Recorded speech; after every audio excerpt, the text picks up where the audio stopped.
Iginiit ni Philippine National Police Chief Police General Romel Francisco Marbil na legal at may sapat na basehan ng PNP sa pagsisilbi ng warrant of arrest kay KOJC leader Apollo Kibuloy. Ayon kay Marbil, sumunod sa operational procedure ang PNP. Sa katunayan, 15 PNP na ang nirelieve sa pwesto matapos bigong mahuli si Kibuloy at mga kapwa nito akusado. Sa pagdinig ng Senate Committee on Public Order and Dangerous Drugs hinggil sa umano'y paggamit ng pulisya na excessive force sa KOJC raid, sinabi ng National Police Commission o NAPOLCOM na legal ang kanilang operasyon at sabay-sabay nilang nilusob ang iba't ibang property ng grupo ni Kibuloy dahil 6 na individual ang subject ng arrest warrants.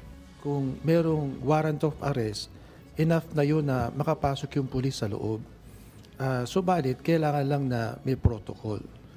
Sa nakita po ng NAPOLCOM doon sa video footages, lumalabas naman na naka-restrain yung mga pulis nga. Sila yung ni-water cannon, sila yung napagbuhatan ng kamay kasi nga kahit na ating dating Pangulo sinabi nga na pwede talagang makapasok kasi may warrant of arrest.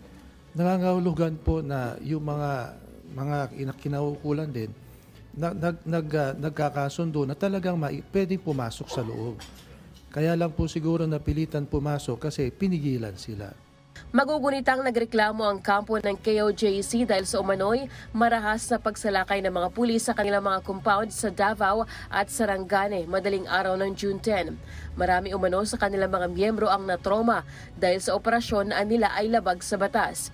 Giit naman ni PNP Chief Police General Romel Francisco Marbil, sumunod sila sa police procedure. Sapat din anya ang bilang na idineploy na pulis dahil itinuturing umanong high threat si Kibuloy. Malaki ang impluwensya nito sa lugar at may intelligence report na gagamit sila ng human shield para pigilan ang mga otoridad. Kinontra naman ito ng abogado ni Kibuloy at sinabing iligal ang pagpasok at paghalugog ng mga pulis dahil wala silang dalang search warrant.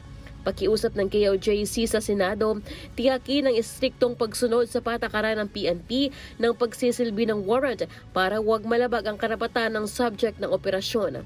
June 10, 2024 is considered as a day of infamy not only for the church members of the Kingdom of Jesus Christ, but for many innocent civilians who were brutalized, traumatized, and lost their loved ones to the callous personnel of PNP, SAF, CIDG, coming from 4 different regional operational groups who without proper justification, legal basis, nor adherence to due process, forcibly broke into their sacred places and homes, purportedly to serve warrants of arrest to Pastor ACQ Apollo C. Kibuloy and his co-accused.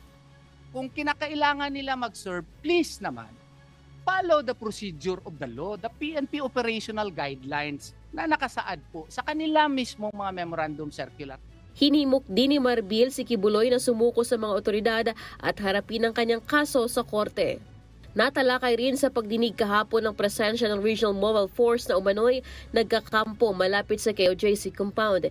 Inirereklamo ng kampo ni Kibuloy ang deployment ng heavily armed men na nagdudulot umano ng takot sa kanilang mga miyembro. Pero ayon sa Davao Police, kailangan ito para mahanap ang wanted na si Kibuloy at mga co-accused sa kaso.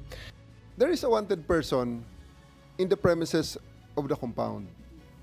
Nakita natin noong June 10, in-attempt nating i-serve ang warrant at hindi nga sir napasok talaga sir dahil talagang napakalaki ng resistance.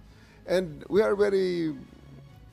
just very conscientious na bawasan lang ang possibility na makatakas sir. Samantala, kinwestiyon din ng abogado ni Kibuloy ang 10 million pesos na reward para kay Kibuloy at tig 1 milyong piso para sa 4 na kasamahan nito. Ayon sa KOJC, diskriminasyon umano ito. Tinapatan naman nila ang pabuya at nag-alok ng 20 million pesos para sa sinumang makapagbibigay ng detalye sa umano'y taong isinugo para hanapin at patayin ang kanilang lider. Sa August 20, muling itutuloy ang hearing ng komite at kasama sa pinadadalo si DILG Secretary Benher Abalos Jr. at mga police ground commanders na namuno sa raid. Lalaine Moreno, humahataw sa Balita Ngayon.